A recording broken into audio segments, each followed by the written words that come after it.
जय गणेशाय नमः। जय माँ सरस्वती। जय माँ बंगलामुखी। क्लास 9-10 के लिए chemical reaction part 12, chemical reaction part 12 है। अभी तक हम कितना रिएक्शन पढ़े हैं? 5। ठीक है, आज बढ़ा रहे हैं आगे, लेकिन फिर आगे बढ़ाने से पहले अपने आप को चेक कीजिए। बार बार कह रहे हैं आपको, मेरा काम है आपको किसी प्रकार से याद हो जाए। इतना बार प्रैक्टिस कीजिए, इतना बार प्रैक्टिस कीजिए कि कभी नहीं भुलाइए। ठीक है, फिर वही काम करेंगे हम। पहले 2-3 क्वेश्चन दे देते हैं, थोड़ा स्पीड से क्या लिखा जाए। क्वेश्चन लिखने के बाद फिर वही काम कीजिएगा। वीडियो को पॉज करना है, बना लेना है। ठीक है, क्वेश्चन नंबर 1। जय गणेशाय।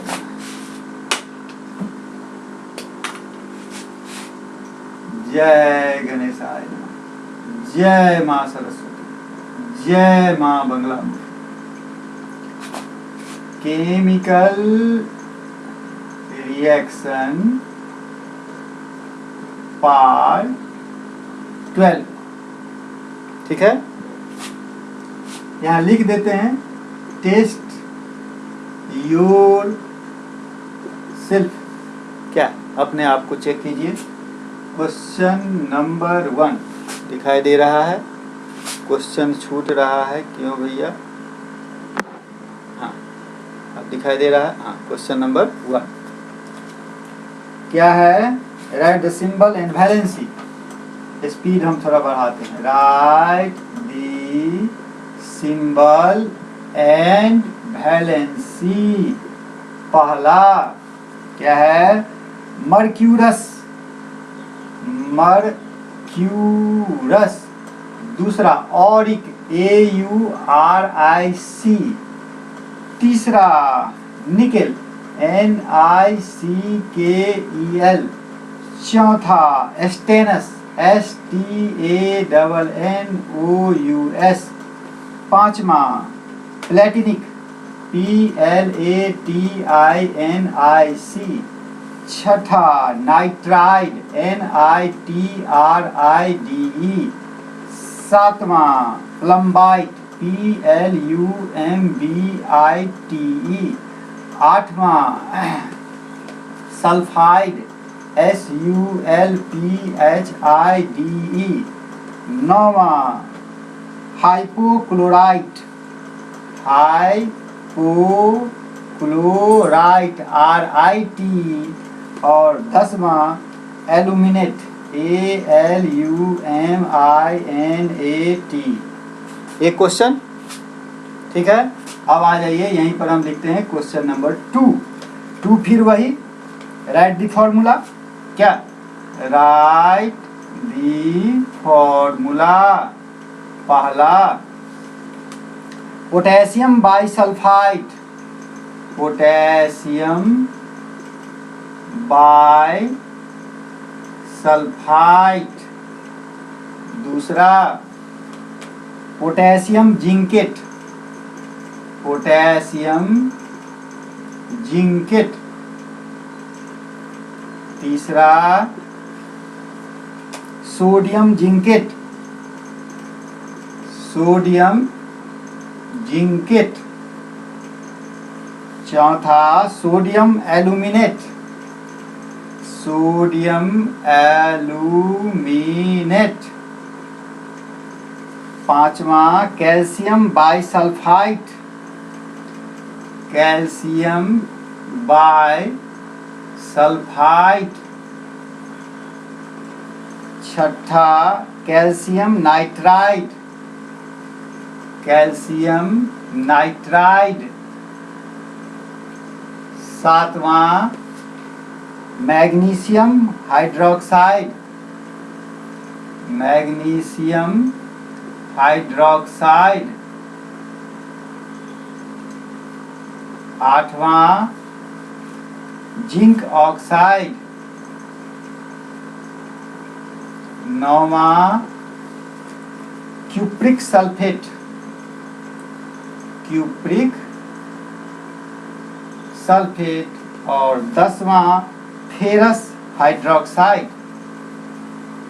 फेरस हाइड्रोक्साइड हो गया 2 क्वेश्चन।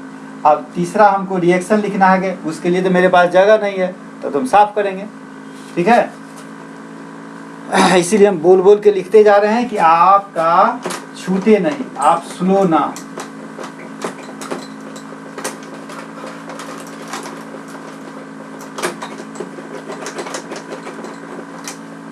चलिए question number 3, what happens when.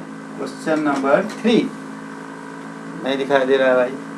What happens when, ठीक है। क्या पहला, zinc is dipped into the solution of copper sulphate. पहला zinc is dipped into the solution of copper sulfate। एक दूसरा, sodium sulphate reacts with barium chloride। Sodium sulphate reacts with barium chloride। तीसरा, solution of silver nitrate, solution of silver nitrate is treated with the solution of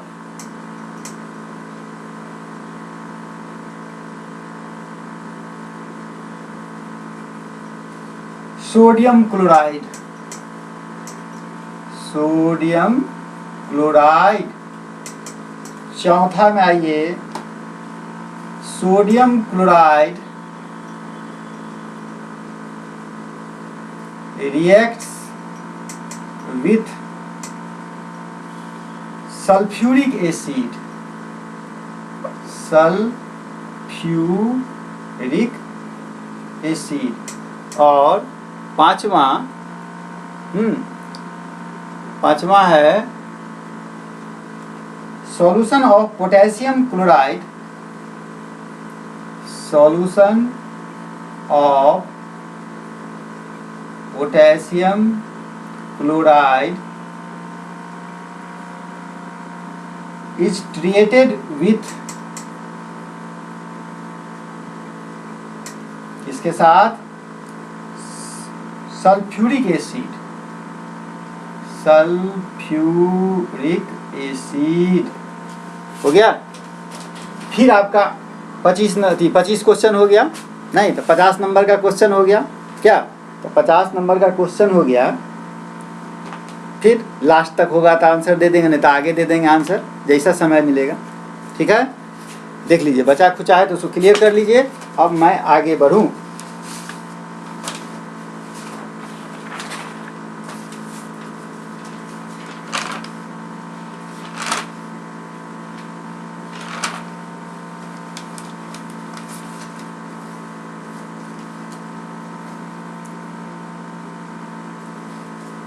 ठीक है, चलिए कितना time हुआ भैया? ठीक है, इतना लगता ही है, 10 minute.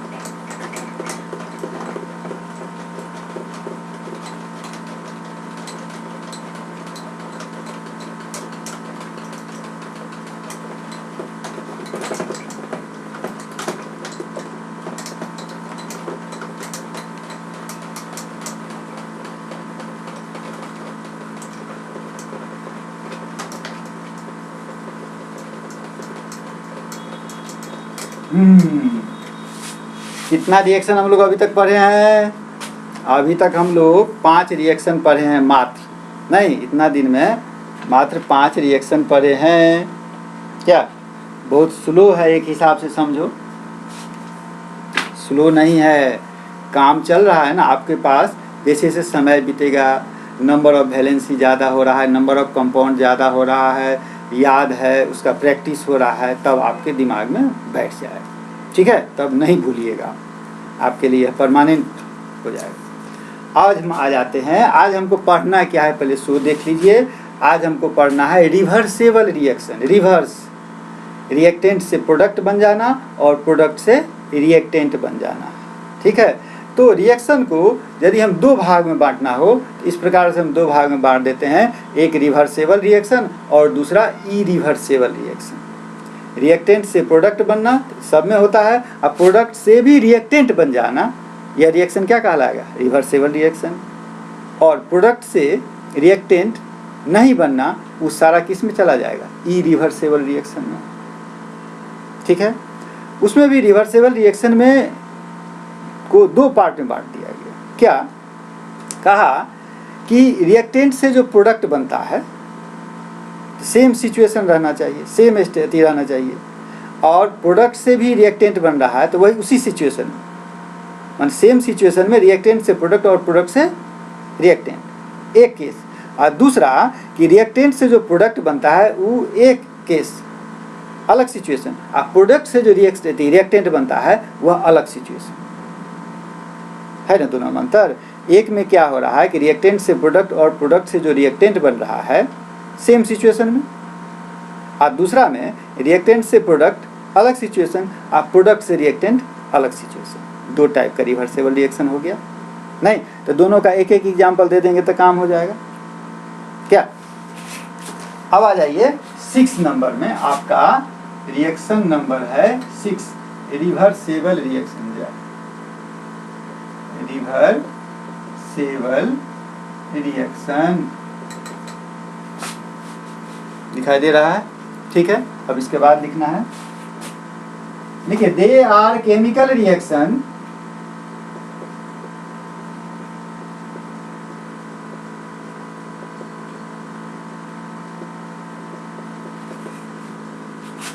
in which the product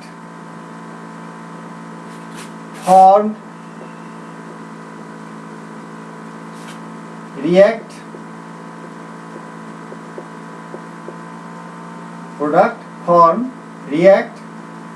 to form the original reactants depending on condition of the reaction। इसी में लिख दीजिए the condition for the reverse reaction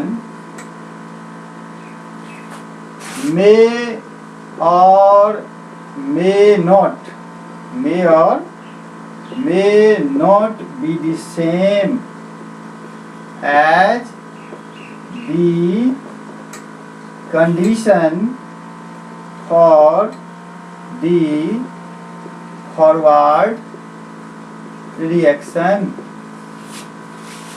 साफ क्लियर हो गया? नहीं हो गया क्लियर? क्या कह रहा था कि रिवर्सिबल रिएक्शन में क्या है, they are chemical reaction in which the product formed react to form the original reactant depending on condition of the reaction।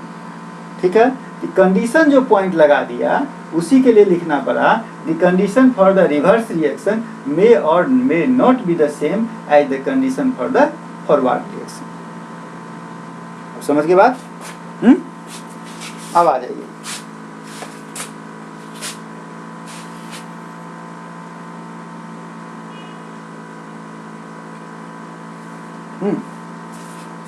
अब आइए दोनों का अलग अलग एग्जाम्पल दे दें हम।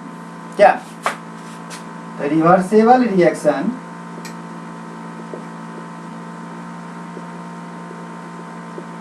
Under same condition,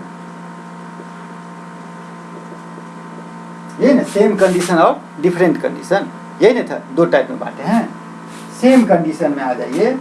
3Fe plus 4H2O,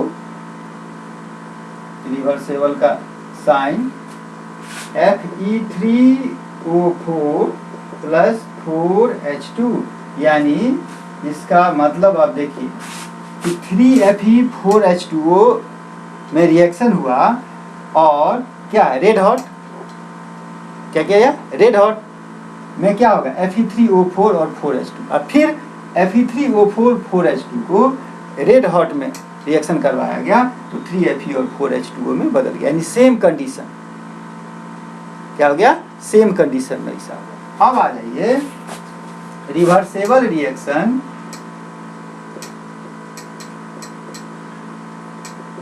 under different condition, माने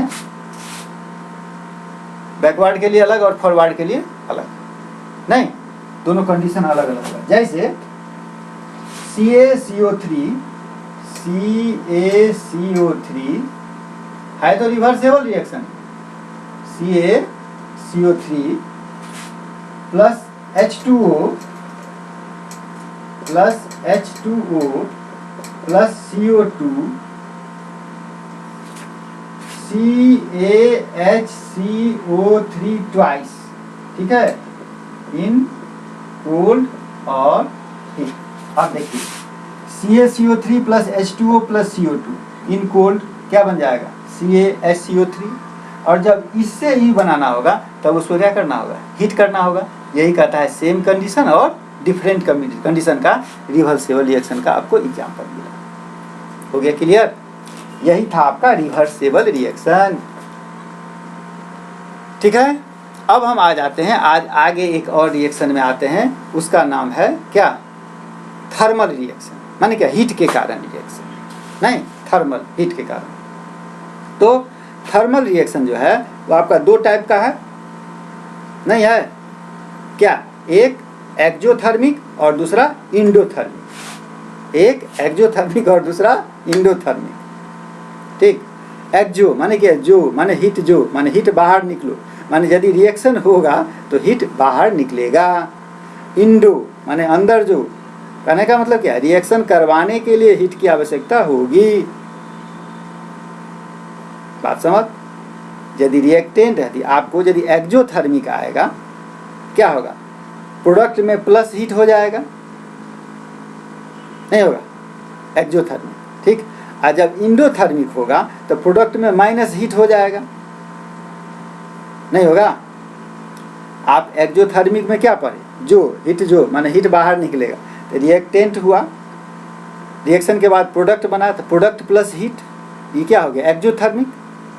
endothermic में क्या बोले हैं, इंडोथर्मिक में बोले हैं कि रिएक्शन करवाने के लिए हीट की जरूरत है, यानी reactant plus heat, reactant plus heat, तब ना प्रोडक्ट बना। तो यही प्लस हीट अलजेब्राइकली क्या हो जाएगा, उधर जाकर माइनस हीट, यानी reactant is equal to product minus heat, यह कहलाएगा इंडोथर्मिक रिएक्शन, हो जाएगा एक्जोथर्मिक रिएक्शन। समझ गए बात? यही है आपका थर्मल रिएक्शन। अब इसमें आपको मैं लिखा दूं, कुछ एक दो रिएक्शन दे दूं, ठीक।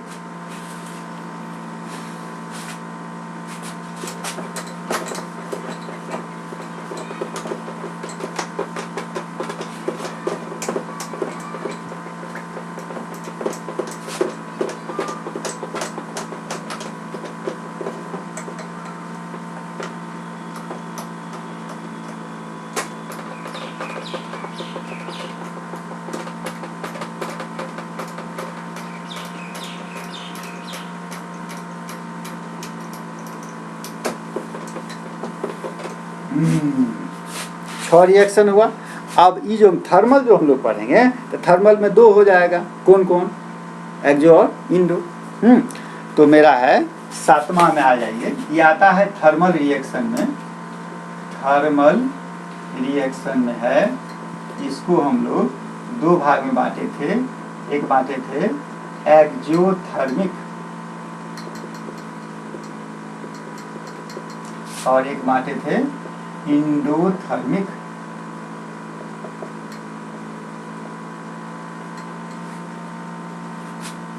ठीक है। अब पहले हम आते हैं एक्जोथर्मिक। क्या पहले किस में आते हैं हम लोग? एक्जोथर्मिक में। एक्जोथर्मिक रिएक्शन दिखाई दे रहा है, हाँ चलिए। The chemical reaction, the chemical reaction which occur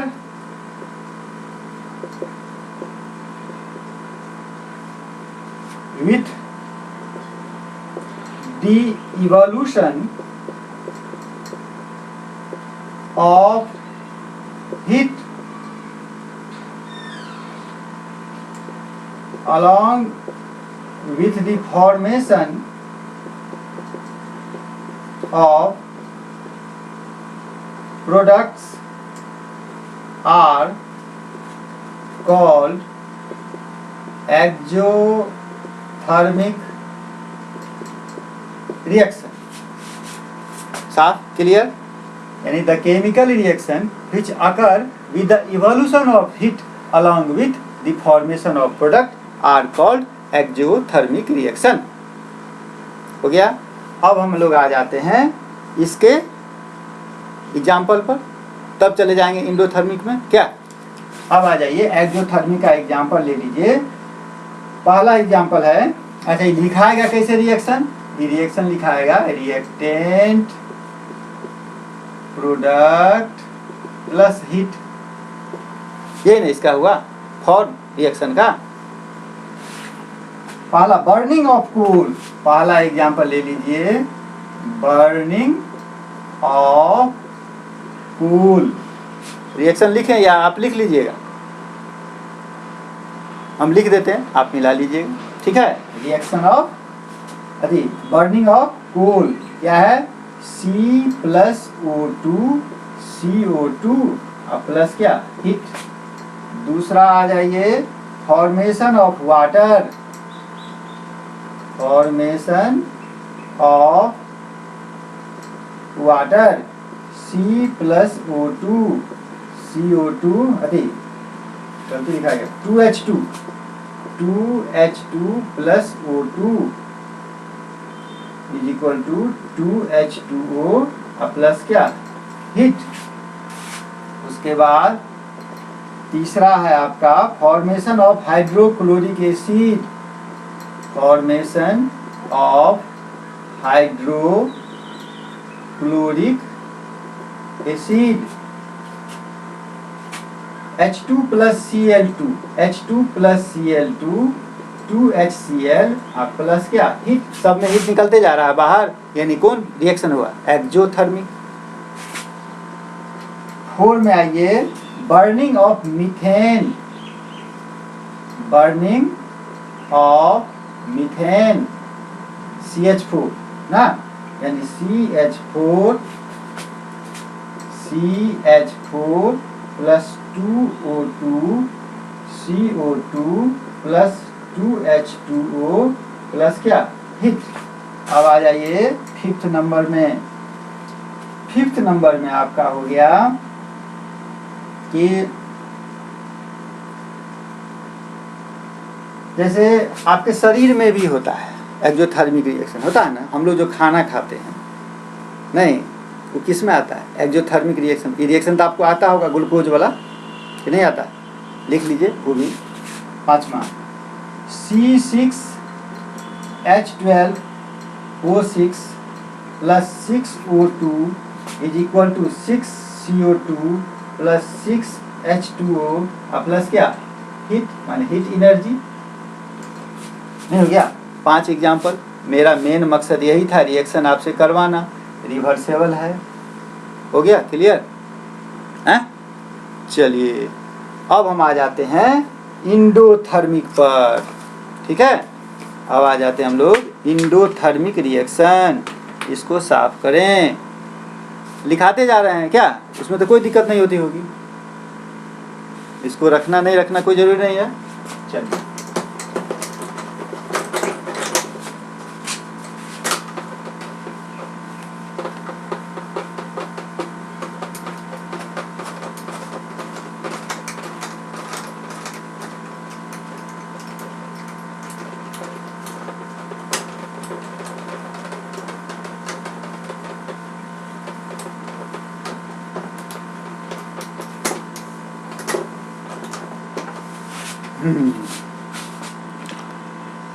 endothermic reaction.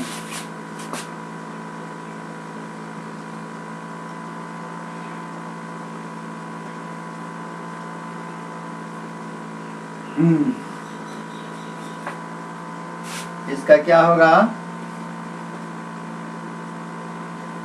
The chemical reaction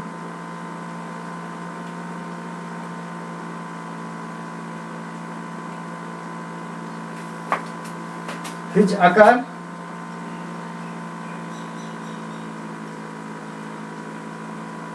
with the absorption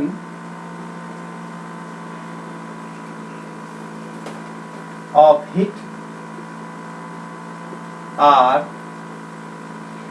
called endothermic reaction। इसमें क्या होगा? इसका form reactant plus heat is equal to कितना? प्रोडक्ट, या reactant is equal to product minus heat. आपकी मर्जी, जो आपको सूट करे। एग्जाम्पल ले लीजिए। पहला N2 plus O2 2NO minus heat यहाँ लिख देते हैं क्या? यहाँ प्लस हीट नहीं लिख करके यहाँ माइनस हीट लिख दीजिए, कोई दिक्कत नहीं। दूसरा 2NH3 प्लस हीट बराबर N2 प्लस 3H2। तीसरा में आ जाइए 2H2O plus heat is equal to 2H2 plus O2। और चौथा में आ जाइए CaCO3 प्लस हीट टूट के क्या बन जाएगा? CaO plus CO2। हो गया एक्जोथर्मिक और इंडोथर्मिक। तो हम लोग कितना तक आ गए? 5, 6, 7, 8 तक आ गए। ये मेरा 8वां है। ये मेरा इंडोथर्मिक रिएक्शन 8 हो गया। अब मेरे पास 3 बाकी है, जो कि मेन ऑक्सीडेशन, रिडक्शन और दोनों मिला के रेडॉक्स रिएक्शन। ठीक है। अच्छा, उसका आंसर तो हम नहीं लिखे। क्या लिखेंगे तो टाइम लग जाएगा ना, लिख दिया जाए, लिखिए दिया जाएगा, कुछ टाइम ज़्यादा लगेगा। चलो आंसर लिखा जाए, चलो फटाफट। रिएक्शन तो हो गया।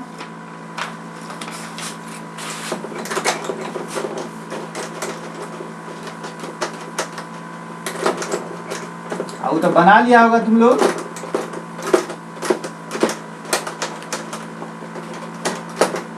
हाँ, अब आ जाइए आंसर में। क्या धुक धुक करता होगा? क्या क्या होगा, नहीं होगा?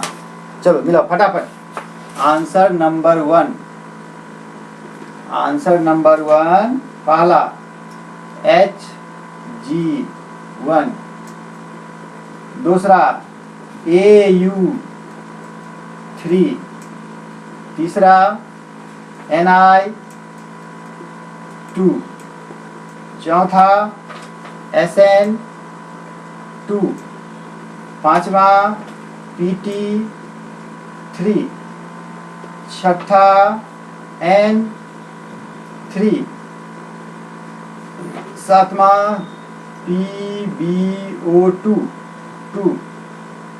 आठवा S2, नौवा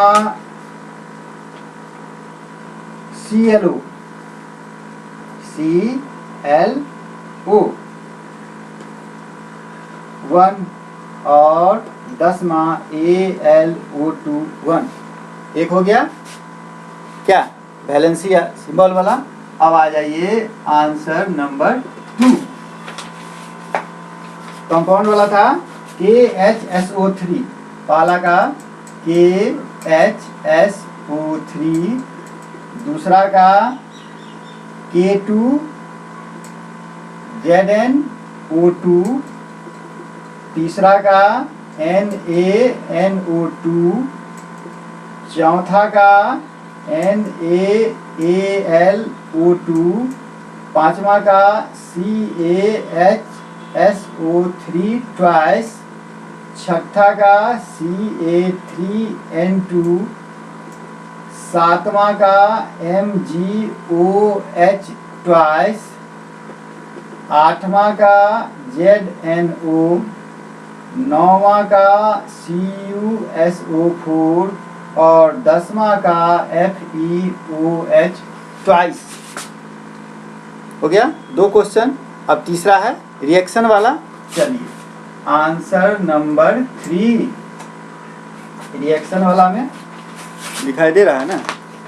हाँ चलो, वो लिख लिया होगा, लिख क्या लिया होगा, मिला लिया होगा। हाँ चलो आंसर नंबर 3 में आ जाओ। CuSO4 plus Zn, CuSO4 plus Zn is equal to ZnSO4 plus Cu। पहला। दूसरा में आ जाओ Na2SO4 plus BaCl2 is equal to 2NaCl plus BaSO4। तीसरा में आ जाओ AgNO3 plus NaCl is equal to NaNO3 plus AgCl। चौथा में आ जाओ 2NaCl plus H2SO4 Na2SO4 plus 2HCl। और पांचवा में आ जाओ 2KCl plus H2SO4 is equal to K2SO4 plus 2HCl। हो गया तीन का तीनों आंसर। अब आप मिलाइए। 50 नंबर में आपके पास कितना नंबर है? ठीक है, 50 नंबर में आपके पास 40 से ऊपर है तो समझिए कि सही डायरेक्शन में जा रहे हैं। ठीक है, 30 से ऊपर है तो समझिए कि और मेहनत करके सही डायरेक्शन में जा सकते हैं। क्या 20 से ऊपर है तो जितना भी आपके पास बुरी आदत है उसको छोड़ दीजिए। 20 से नीचा वाला को हम कुछ नहीं कर सकते। ठीक है, चलिए जय माँ बंगला मुखी।